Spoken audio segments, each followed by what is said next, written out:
রোববার থেকে সারা দেশে ৩ দিনব্যাপী ভূমি মেলা ২০২৫ শুরু হচ্ছে। এ উপলক্ষে শনিবার রাজশাহী বিভাগীয় কমিশনার খন্দকার আজিম আহমেদের সভাপতিত্বে এক সংবাদ সম্মেলন অনুষ্ঠিত হয়। সম্মেলন থেকে বিভাগীয় কমিশনার জানান, নগরীর বোয়ালিয়া ভূমি অফিস চত্বরে আগামীকাল ২৫শে মে এই মেলা শুরু হয়ে চলবে ২৭ মে পর্যন্ত। আর মেলা চলবে প্রতিদিন সকাল ৯টা থেকে বিকেল ৫টা পর্যন্ত।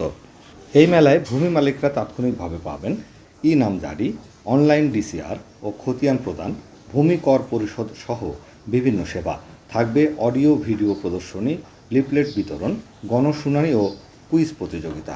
ইতিমধ্যে আমরা মিউটেশন, ভূমি উন্নয়ন কর এগুলো সব চালু করেছি। এই বিষয়গুলো জনগণের মাঝে চালু করা এবং জনগণ যদি নিজেরাই এই কাজটা করতে সক্ষম হয়, আমরা আশা করি সবাই সক্ষম হবেই বা হয়েছে। পাশাপাশি আমরা তাদেরকে সহায়তা করতে চাই। এই জন্য আপনারা দেখলেন যে একটা নতুন টার্ম এসেছে, ল্যান্ড সার্ভিস ফ্যাসিলিটেশন সেন্টার।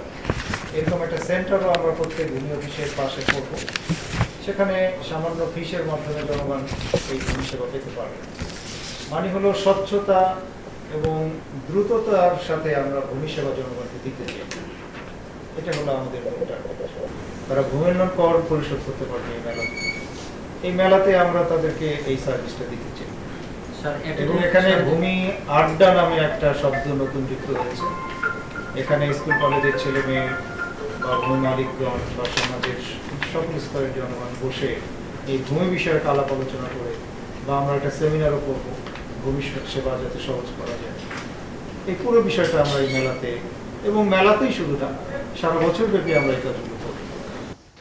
এদিকে সরকারি উদ্যোগে আয়োজিত ভূমি মেলা বর্জনের ঘোষণা দিয়েছে রাজশাহীর কিছু মিডিয়া কর্মী, যাদের বিরুদ্ধে আওয়ামী লীগের ফ্যাসিবাদী কর্মকাণ্ডে সংশ্লিষ্টতা সহ জুলাই আগস্টের বৈষম্য বিরোধী ছাত্র আন্দোলনে আওয়ামী লীগের পক্ষে অবস্থান নেওয়ার অভিযোগ রয়েছে এদের কারো কারো সঙ্গে রাজশাহীর সাবেক মেয়র খায়রুজ্জামান লিটন ও পলাতক ৪ এমপির সাথে নিয়মিত যোগাযোগ রয়েছে।